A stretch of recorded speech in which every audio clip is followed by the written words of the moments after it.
Halo guys, perkenalkan nama saya Andini Triayu.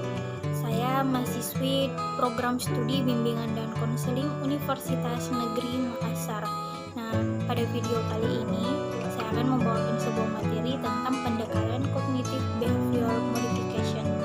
Nah, pendekatan cognitive behavior modification ini diadaptasi dari cognitive behavior therapy. Nah, apakah kalian sudah tahu apa itu CBM atau Cognitive Behavior Modification? Nah, CBM ini merupakan suatu teknik yang menggabungkan terapi kognitif dan bentuk modifikasi perilaku. Nah, untuk yang lebih jelasnya, kalian harus nonton video ini sampai akhir ya. Oke, yang pertama di sini saya akan menjelaskan terlebih dahulu biografi dari seorang Donald Meichenbaum yang mengembangkan CBM ini atau pendekatan Cognitive Behavior Modification. Nah, Donald ini dia lahir pada tanggal 10 Juni 1940 di New York City. Nah, Donald ini merupakan seorang profesor psikologi di Universitas Waterloo dan psikolog klinis berkebangsaan Kanada. Nah, beliau ini mendapatkan gelar BA dari City College di New York pada tahun 1962. Kemudian, ia melanjutkan pendidikannya dan memperoleh gelar MA dan PhD di Universitas Illinois Urban pada tahun 1966. Nah, Donald ini mengembangkan modifikasi perilaku kognitif dan dikenal karena perannya dalam pengembangan teori perilaku kognitif atau CBT. Nah, dan kontribusinya ini pada pengobatan stres pasca trauma. Karyanya di bidang psikologi kognitif mengarah pada perkembangan modifikasi perilaku kognitif dan publikasi pada tahun 1977. Nah, Cognitive Behavior Modification, an Interrogative Approach yang dianggap sebagai teks klasik di lapangan.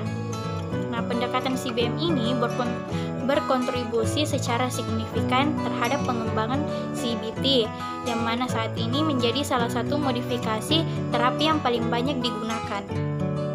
Nah, selain itu, psikologi kognitif ini, Donald telah mempelajari kemarahan, stres pasca trauma, dan pendidikan. Ia dianggap sebagai ahli dalam pengobatan PTSD dan telah mempresentasikan lokakarya tentang PTSD di beberapa belahan dunia. Nah, sebelum pensiun dari Universitas Waterloo pada tahun 1998, dia ini adalah seorang peneliti yang paling banyak dikutip di bidangnya di sebuah universitas Kanada, yang mana pada tahun 1991 dia juga sebagai salah satu dari 10 terapis Amerika Utara yang paling berpengaruh di abad ke-20. Oke, yang kedua di sini saya akan menjelaskan hakikat manusia dari pendekatan Cognitive Behavior Modification atau CBM. Nah, menurut CBM atau Cognitive Behavior Modification ini, individu akan bertindak sebelumnya didahului adanya proses berpikir. Nah, bila individu ini ingin mengubah suatu perilaku yang tidak adaptif, terlebih dahulu harus memahami aspek-aspek yang berada dalam pengalaman kognitif, dan ia harus berusaha untuk membangun perilaku adaptif dengan mempelajari keterampilan-keterampilan yang terdapat pada terapi perlakuan. Nah, yang selanjutnya itu konsekuensi dari pendekatan kognitif behavioral modification, yang mana itu terdapat 3 model, yaitu A, B, dan C. Nah, yang pertama itu situasi pendahulu atau A, yang mana dapat menimbulkan suatu keyakinan seseorang yang dapat mempengaruhi perilaku seseorang untuk memilih dan menunjukkan kemampuannya pada situasi yang sedang dihadapinya. Yang kedua itu keyakinan atau B, diasumsikan menjadi mediator perilaku, di mana keyakinan tersebut dapat bersifat kaku ataupun fleksibel.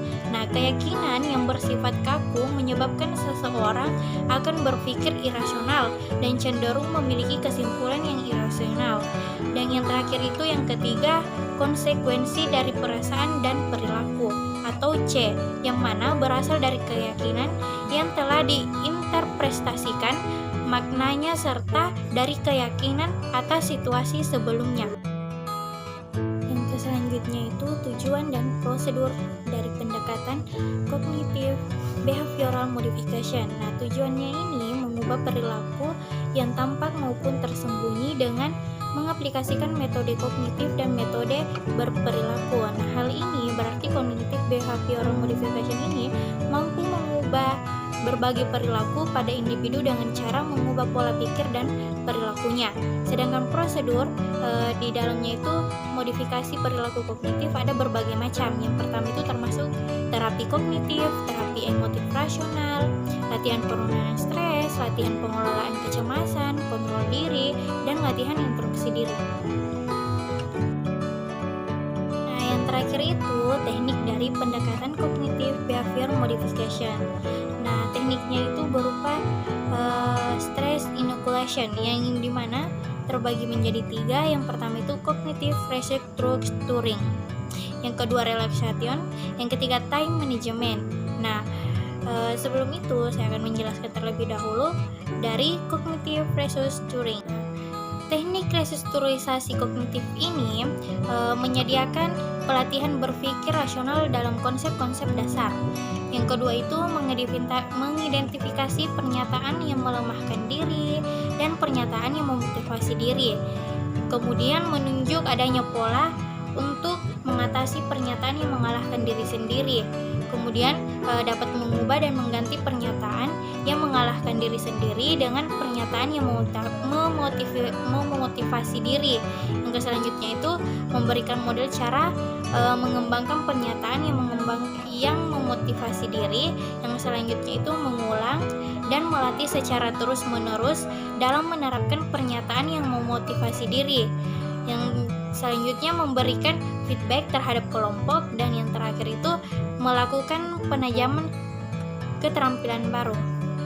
Yang kedua itu ada relaksasi. Nah, relaksasi ini merupakan teknik yang digunakan untuk membantu meredakan stres dan emosi negatif lainnya, di mana pikiran kita bisa lebih tenang dan jernih dalam menghadapi berbagai persoalan hidup.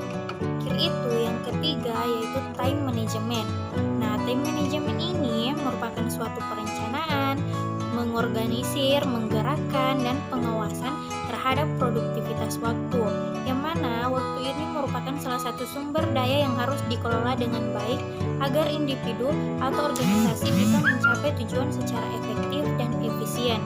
Nah, manajemen waktu ini juga diartikan sebagai suatu metode atau cara untuk memanfaatkan dan mengatur setiap bagian waktu dalam mengerjakan aktivitas yang sudah direncanakan dan harus diselesaikan dalam jangka waktu yang sudah ditetapkan.